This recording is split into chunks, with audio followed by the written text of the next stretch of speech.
Hey guys, thanks for tuning in to another video on ForgottenWeapons.com. I'm Ian McCollum and I'm here today in Thun, Switzerland, visiting B&T, and we are taking a look at one of their cool, well, I'd say legacy product, but it's a product that's still in production, and that is the MP9, aka the TP9. So TP9 is the semi-auto version, MP9 is the full auto version, TP target pistol you could think of. And I think the best way to think about this is it's sort of the MP7 before the MP7 existed. And the backstory on the project is, to my mind, fascinating. So it actually begins circa 1989, late 1980s, with Steyr. And the project is actually developed for Steyr. For Steyr, it is the Steyr TMP, which is their semi-auto version, and the SPP, which is their full auto version. And it is very much an oversized machine pistol.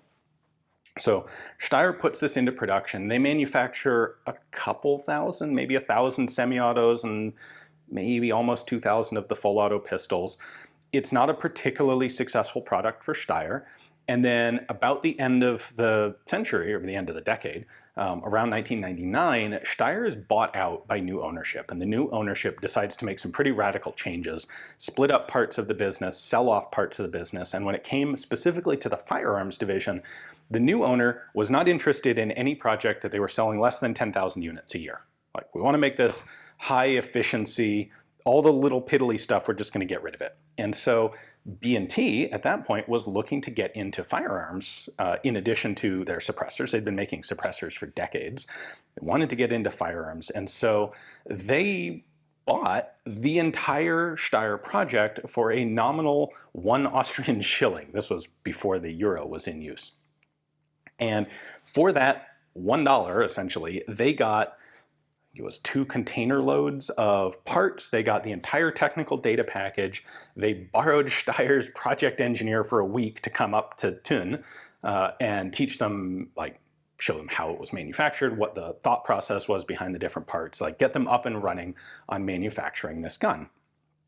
And so the project would then develop at B&T over the course of a number of years. At the very beginning, they were essentially just selling the Steyr guns made from parts that were already on hand, but then they pretty quickly started making changes and improvements to the gun. And the 2 most important ones right off the bat were adding a stock to it and replacing Steyr's odd proprietary optics rail with a regular Picatinny rail. Now, of those 2 things, I think the stock is definitely the most substantial. It's a little baffling to me that Steyr would offer this as a stockless machine pistol. That's been done. There are some others like it. The Automatic was famously offered without a stock. The Croatian Ogram 2000 was basically never offered with a stock, but it really limits the utility of the gun. It's one of those things where you have to press it forward on a sling in order to get any sort of stability, and that just doesn't work well. B&T recognizes this. Carl Brugger at B&T is a prolific competitive shooter and loves 9mm carbines. That's probably a big part of why they bought this project, because he thought it was cool and wanted to improve it. So stocks are the tip of the iceberg. They make a couple of changes internally and start manufacturing B&T's version of the gun. So let's dive in. Let me show you how we take this apart. It's a funky recoil operated, short recoil operated, rotating barrel, 9mm subgun PCC. There's a lot of cool stuff going on here.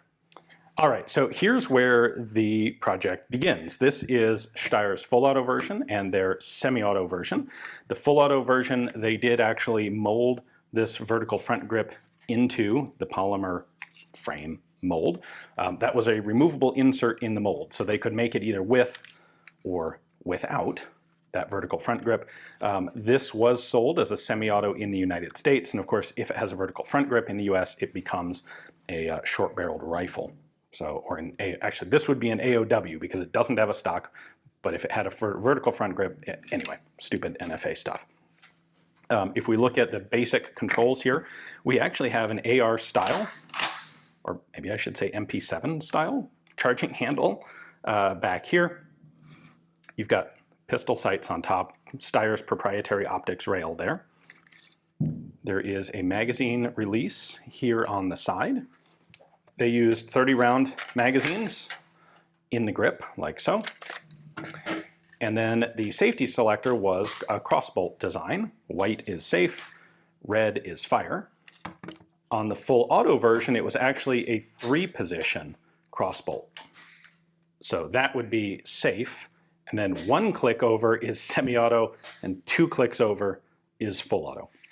Then there's a bolt hold open and release on the left side. All right, so I said a minute ago that Steyr sold this without a stock. That's not, strictly speaking, completely true. They did have a stock like this.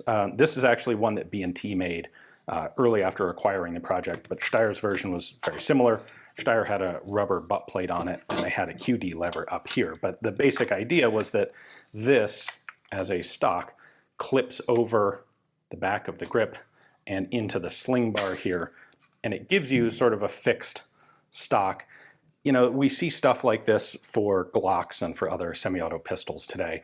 This is fine as a shooting accessory, but it's not the sort of thing that can really be used in a functional operational sense, because you wouldn't carry the gun around with this. A gun of this style, you know, a little PDW like this, really needs to have some sort of permanently attached, folding, collapsing, telescoping stock. And Steyr never did that. All right, let's go ahead and disassemble this. We're going to pull the disassembly catch down and press this in, and that will allow us to disconnect the front. Then push this button in, and we can lift the back up, and then that allows us to essentially take the top of the gun off. The bottom here has the fire control group. It has this basically locking assembly where the barrel connects up to the bottom of the gun, and trigger and magazine are down there. Up here, what we are going to do is lift this off. The top cover here is polymer, and it's a little bit on the potentially flimsy side. We've got a mainspring and guide rod back in there. And then this is the whole working mechanism of the gun. In fact, the best way to show you how this works is to put it back in the lower.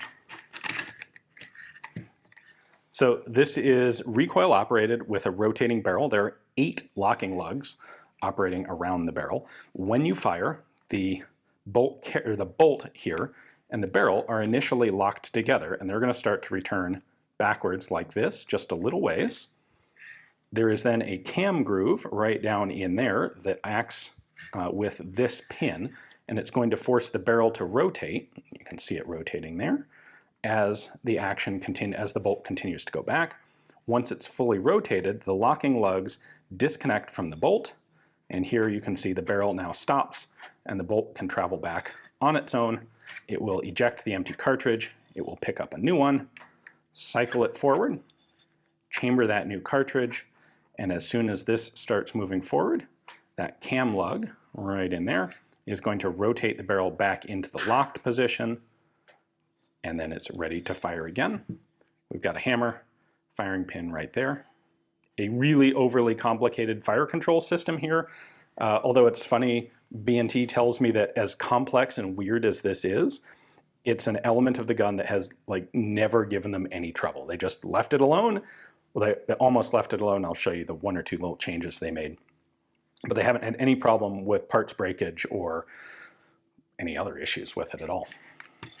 All right, let's take this back apart. In order to do that, by the way, you have to pull this catch down, which allows the bolt to go just the last bit forward, which disconnects it from the rails in the back of the frame. Then we push this tab in, which disconnects this assembly from these lugs, and we can lift the working parts vertically out of the gun. Then I can just pull the bolt off. In order to take the barrel out, I push this in all the way. There we go. Lift the pin all the way out. Then the barrel comes out, and we have our sort of front trunnion assembly. All right, so one of the first things that B&T started doing was experimenting with stocks, and their initial stocks are pretty much all glued onto the existing Steyr mold of the gun. So this would be circa 2001 or so. They start looking into all sorts of different stocks, and we have a bunch of their prototypes here that we can take a look at. So here is a very squared off collapsing style. They had the idea that the stock should be very, very compact, like really slim on the gun to make it as concealable, as carryable as possible. So this is one of the ideas they came up with. All of these stocks, by the way, were done in about a 2-month period of rapid experimentation. This one, by the way, I think is horrible. The drop is too much.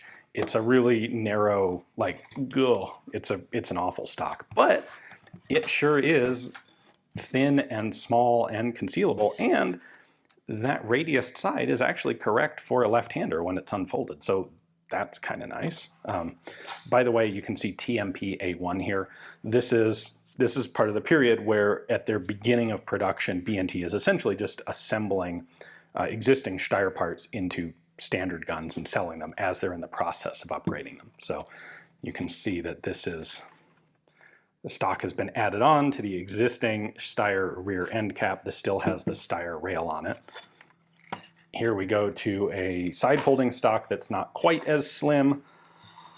It's got a pretty minimalistic piece of tube as a shoulder rest, divot there for space for this feature. And this one is just friction locked instead of having a solid button. So that was an idea. And then we start to come around to the version that they would ultimately adopt, which is a similar side folding. It folds to the right. This one now has a locking button on it. So to release the stock, you have to press in right there. We now have a nice, more significant shoulder rest. This goes through a little bit more iteration. Then we get to basically the final version of this. This still has a metal strut on it, but the butt plate design has been finalized a bit more. Specifically, if we fold this forward, this lines up nicely with the vertical front grip. And especially if you are shooting this right-handed, your thumb hooks nicely into that hole, and it's intended to be usable with the front grip like that. So this is basically the final version.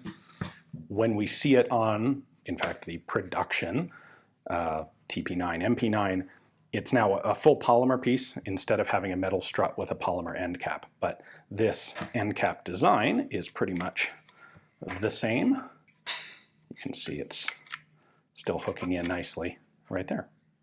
All right, so the next major change that B&T makes is to get rid of this proprietary rail and replace it with standard Picatinny. Interestingly, they'd actually already been making accessories for Steyr's guns, like this adapter rail. You put this onto the Steyr rail and you get Picatinny, but it makes no sense to keep doing that. Instead, change the mold to have proper Picatinny rail. At the same time, they also made a few changes to the plastic iron sights. Went from a pistol style notch here, and there's your round front sight on the originals, to a slightly taller front sight and an aperture rear. So I think that's a nice, decent upgrade, but the real important part is the Picatinny rail. And that leads to the next question, which is, what optic do you put on this? Now, B&T has a long and fruitful partnership with Aimpoint, and so some of the police and security contracts they were already getting were looking at Aimpoint optics. Specifically, at the time, you'd have something like a Comp M2 or a Comp M3, which is a big old 30-millimeter diameter tube. It looks pretty goofy on top of a rather small gun like this. Take something like this, clamp it on there, like that's a lot sitting on top of that gun. And so Carl Brugger approaches his buddies at Aimpoint and basically says, look, you need to make us a smaller sight, or else screw it, we'll just do it ourselves. And it takes Aimpoint 2 years, but they actually come through. And the result is the Aimpoint Micro T1, which was in fact developed specifically at B&T's insistence for the TP9 and the MP9. It's a far smaller optic. It's a fantastic optic. And I think a lot of us today have no idea that this is the gun that directly led to Aimpoint developing the T1. All right, now let's take a look at the mechanical elements. This is the final B&T version. This is the original Steyr version. And there's one particular change that was made that was pretty substantial. So if we look at the front end of the barrel here, you can see that B&T's has this flared section at the end. Steyr's does not. The reason for that is on the Steyr, we actually insert the barrel from the back like this. You have your cam pin sitting down in here. When the gun cycles, the barrel, of course, is going to come back. It's then going to rotate, unlock, and what stops the barrel from moving is actually this cam pin. So the cam pin is running in this track, and at the end of track, it hits right there, and that ends the barrel's movement. The problem was that puts a lot of shock loading on this component, well, on the pin and on this front block. And these were breaking under stress after extended firing. What B&T did was change that around. They added this extended section at the front so that now, while the cam pin reaches the same point, what actually stops the barrel from moving is this surface down here hitting the inside of the extension here. They added some material to the part, and presto, that fixed the, what would you call this, the barrel cam, or the barrel block, barrel stop braking issues. Now, at the same time, this adds a bit of extra complexity to the gun, aside from the machining, because now, since this is stopping rearward movement of the barrel has to be inserted from the front, unlike the original design where it could go in from the back. So there's a bit of extra machining done here. Fortunately, this doesn't really cause any problems with disassembly. It just means a slightly different order of operations to put the gun together. One other cool mechanical change that was made was the addition of this hole in the side of the bolt carrier. And you might wonder, well, what is that for? Well, keep in mind that the charging handle on this is pretty flimsy and plastic. That's the charging handle right there. So if anything gets sticky in the gun, if you have to like try and mortar stroke this thing to pop it open, well, you're putting a lot of stress on a kind of flimsy part. This hole is sized specifically for a 9mm case. This is a dummy. You can put a round of a cartridge or an empty cartridge case in there, and it gives you essentially a positive handle to either open the bolt or push the bolt closed if you need to. This gives you some leverage to work on where you're acting directly on the bolt if something gets really stuck. That's your lever. Now we can also see that there's a nice light shiny surface finish on this. This is a nickel Teflon surface finish. They went with this on a number of parts, both in the bolt and also in the frames, all the fire control parts back here, the barrel lug in the front. It's harder, it's a more durable finish, but perhaps the most important thing is it's easier to wipe dirt off, and Carl Brugger hates cleaning guns, so that makes the cleaning process simpler or even less necessary in the first place, and that's frankly probably why they actually went with this surface finish. The original Steyrs also had problems with getting hairline fractures in the bolts, like right up in here, so B&T also strengthened this. They essentially put in as much additional material as would fit within the confines of the existing receiver. And that was enough that those problems also went away. All right, let's zoom out for a moment. At this point, we have reached approximately 2005. The stock's been added here. The optics rail is in place. The Aimpoint Micro is available now for these guns. And one of the more substantial military contracts for the MP9, the full auto version, comes through, and it's from the Netherlands. But they make a couple requests for changes to the design. They don't like the push through the crossbolt style of safety, and who can blame them for that? And they want a firing pin safety in the gun, which the original MP9s do not have. So one of B&T's things is being willing to make this sort of customization for clients. And so they basically said, yeah, we can go ahead and make those changes. So let's take a look at the firing pin safety first. That has been added right here. So if this lever isn't pushed up, the firing pin can't go forward, very much like you see in basically all modern striker-fired pistols today. So there's the plunger. You then need an element in the frame to push it up, and that is this little lever right here. So the lever there does not exist in the early version of the gun. When you pull the trigger here, this bar has been modified to pull this lever up like that, and that pushes in the plunger and deactivates the firing pin safety. So that's how they added that. And then in place of the crossbolt safety, they went to a lever safety. Two position back here for safe and fire, and then rotated all the way forward for full auto. So those are the two main changes involved in this Dutch contract, which was, by the way, for using the gun as a pilot survival weapon. So I think F-16s specifically were fitted out with MP9 survival guns, which is a pretty cool use for a little PDW like this. Now, right around that same time, there were a couple other improvements. Like there was a long period of incremental improvement in different features of the gun. And about the same time, they make a couple more. So the bolt release and hold open is substantially enlarged. The original versions are nice and flat down on the receiver. The new one sticks out quite a bit more. It's easier to use. What was originally a left side only magazine release becomes an ambidextrous release. So you can still push it in on this side, but you can also push in on that side to release the mag. A little bit of extra feature there. B&T added a Glock or modern pistol style trigger safety there. Again, the original gun doesn't have it.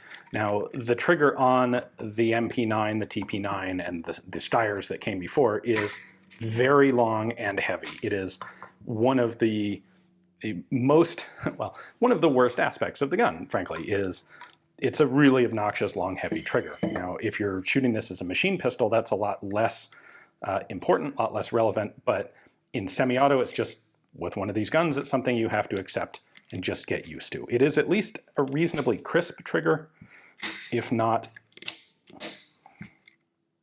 yeah, you get a bit of a wall there, but it is still quite long and quite heavy.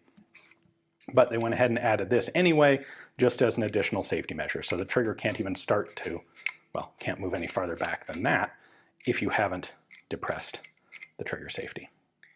And they also made the charging handle, the back end of the charging handle, a bit larger. So this is the original, this is the improved B&T version, and that was done basically for the same reason that we see charging handles expanded a little bit on some AR platforms. This helps prevent gas from the firing coming back into the shooter's face. All right, if you've heard anything about the suppressor for the MP9, TP9, what you've probably heard is that it has a proprietary suppressor. And that really begs the question of what on earth would be required for a proprietary suppressor. Like this is some sort of, money-making scheme on the part of B&T where you can only use their can. Well, part of this comes from the rather unusual locking system on here, which is actually just basically a big version of tri-lug. So this goes on, rotates down, and then you tighten the suppressor on. There's really nothing fancy about the attachment method. It's just physically larger than you normally see this. Now, the reason that this proprietary can is relevant is that this is a short recoil gun. So when it fires, the gun pressure on the case head from firing pushes the bolt open. I can actually push on the front of the barrel here and start to open it. Well, because this has a large front surface of the barrel and it's got this big cone sort of as a flash hider at the front, what this means is that putting on a suppressor adds a substantial amount of back pressure to the system. Remember, this is coming on the market in the early 2000s, and nobody's really paying attention to suppressors that have deliberately reduced back pressure. And so if you just put any random suppressor on this, you substantially increase the bolt velocity, which will lead to problems. First off, it's a lot more felt recoil, harder to control, but you'll also damage the gun over time because the bolt's just moving faster than it's intended to. So what B&T has to do to make this work is come up with a suppressor that reduces the amount of back pressure. And the way they did that is essentially to take one of their standard suppressors, put it at the same level for scale, and then put a sleeve around it that acts as sort of a bypass for gases. So you have all your regular expansion chambers, but gas can also vent up into this outside tube, which is substantially larger in diameter, vents out these side holes, and well, that reduces the back pressure on the can. Now, this reduced back pressure is a thing that has become very popular and hot in the last couple of years. You will hear terms out there like flow through, like, well, some militaries are looking at this for reduced gas ventilation out the action of the guns as a health issue. Some are looking at it as a way to reduce the necessity for adjustable gas systems, for having to, compensate for back pressure with different mechanics in the gun. It was essential to run the original, well, still the same, MP9 or TP9. You can't have a lot of extra back pressure. So years before it was the hot thing, B&T actually had a reduced back pressure can here, and that's why it was proprietary, because it was basically the only one on the market, and it was necessary to effectively, properly run the MP9. And by the way, there was a bit of development, like with the stocks, in the attachment methodology for the suppressors. So of course, the original Steyr guns just had a threaded muzzle like this. The first version that B&T put together actually had like a lever clamp. You'd put the suppressor on and then lock it down with a crossbar. And then that gave way to the 3-lug, which seems to be a very nice solution. Now, as all of this development is going on, the guns are being exported to the United States as well as being sold in Europe. So there is law enforcement military sales of the full auto MP9 in the US, and there's also civilian sales of the TP9 as a pistol, so done without the stock. This particular one has a stock on it. Because in the US, a semi-auto pistol can't have a vertical front grip, that grip has been taken off. Now, this is the first generation of the gun where they replace the grip. In fact, you can see the remains on the mold here where they just chopped the grip off. They replace that with a piece of Picatinny rail. The second generation ones, interestingly, kind of revert backwards a little bit. They basically realize there's one grip that's appropriate for this gun, and it's this grip. And so instead of going to the time and effort of putting in Picatinny rail, the current ones, the second generation, they actually just cut the grip off right about here, thread it, and then if you file SBR papers, or if you have a full auto one, you can get the rest of the grip and just thread it in, and you essentially have the gun back in its original configuration. They did offer it in a couple of colors, the black, the green here. There's also a coyote brown or coyote tan. These have been adopted by a number of US law enforcement agencies. They've also been adopted by a number of other European military and law enforcement agencies. It's actually kind of cool to look at the variety of uses that this gun is put to today by operators. So we talked earlier about the Netherlands Air Force using this as a pilot survival weapon. You have SWAT teams, like the Dallas SWAT team, I believe specifically, uses this as an entry weapon. The Indonesian Navy actually purchased these, and they use them as maritime boarding party weapons. Apparently they originally used pistols, and they had one particular incident where a guy got into a hand-to-hand tussle with a literal pirate, because that happens in Indonesia, and the guy was able to press in on the muzzle of a pistol, which knocked it out of battery, which resulted in it not being able to fire. And the Indonesians really liked, in addition to the greater firepower of a package like this, they really like the fact that this is fixed. It's a recoiling barrel gun, but you can't push on the muzzle of the gun and take it out of battery. So there's 3 pretty wildly different applications of the gun, which I think is pretty neat. All right, we're starting to wrap this up a little bit. There are a couple of accessories that I want to show you here that are pretty cool. So originally, Steyr made this with just a normal trigger guard. One of the little modifications that B&T did that I have yet to mention is extending the trigger guard right here. And they did this so that it could act as a locking mechanism for a holster. So we have essentially a thigh holster mechanism, but this is removable and it can be attached to belt holster, thigh holster, like whatever other sort of attachment you want to put it on. The trigger guard slides right in there. You've got this rubber cone that sits in the muzzle. This doesn't work with a suppressor, but we can slip the gun right in there, and that is a thigh-holstered MP9. Again, very reminiscent to me of systems that are used on, say, the MP7, except that this is actually accessible. So to remove it, you push in the button, and then you have to pull the gun back and then up because it has this vertical front grip. So one other super cool accessory that they make for this, because this is B&T and they love making weird custom accessories, they got a request from the Polish Special Forces that they wanted a specific bag that they could use to discreetly carry the gun for VIP protection and shoot it from within the bag, and then also be able to quickly extract the gun from the bag. So in order to do this, complete with the suppressor and any magazine length. I should mention, this is the full 30 round mag. They do also make like 15, 20, and 25 round mags if you want something shorter. To work in the bag, it does need to have a brass catcher on it. So of course they make a little brass catcher that hooks onto the side Picatinny rail there. So you take the gun. In the front of this bag, there is a plastic sort of guide for the suppressor. Inside the bag, you have a couple Velcro pads to help align the gun. Drop this in, align the suppressor, set it in place there. The back end of the bag captures nicely over the end of the gun. Zip this up, leave that little tail hanging out. Then the top of the bag snaps shut.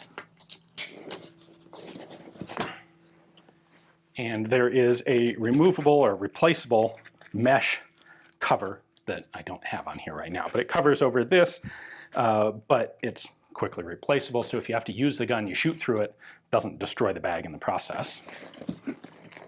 In order to use this, all you have to do is grab the zipper on the back, open it up, reach in, and just like one of the old HK, the early style of HK briefcases, you can reach in, fire the gun here. One of the cool features is there's this extra strap that doesn't seem to serve a purpose, except it's there to help allow you actually to aim the gun, to control it. So you're holding the grip in the back, this strap on the front, do whatever shooting you need to.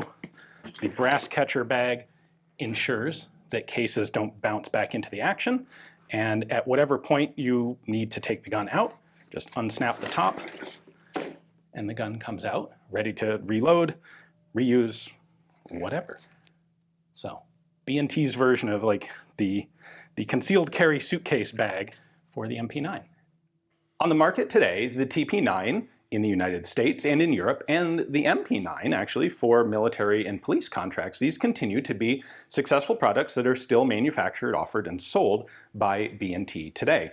And they still sell today despite having some of these really fairly obvious downsides that trigger a magazine design that isn't perfect. But they still sell because they're one of the very few practical options in this sort of compact SMG/PDW profile sort of design. There are other options that we see out there. There are guns like the MP7, which simply aren't available on the civilian market. There are guns out there that have this sort of form factor but don't have the development track record and the reliability of this project that's been around for, basically 35 years now. And it's that development timeline, the manufacturing background that will make a gun like this a reliable, dependable piece of hardware in a way that's something that's sexy and new and hot off the presses, but they haven't made 20,000 of them yet. A gun like that will never be quite as reliable as one that's been around and been improved. Anyway, I think these are really cool. If you want to get another perspective on this, Brassfax actually ran one of these guns at our Moons Out Goons Out match in 2024. That was really cool. He had some really good insight, I think, on the pistol, on the PCC, because his was semi-auto. Anyway, he had some cool insight on it. I'll link to that video in the description text below. I'd like to give B&T a big thanks for giving me the opportunity to come here and show you guys the whole development path of the TP9, the MP9. It was a lot of fun. Hopefully you guys enjoyed the video. Thanks for watching.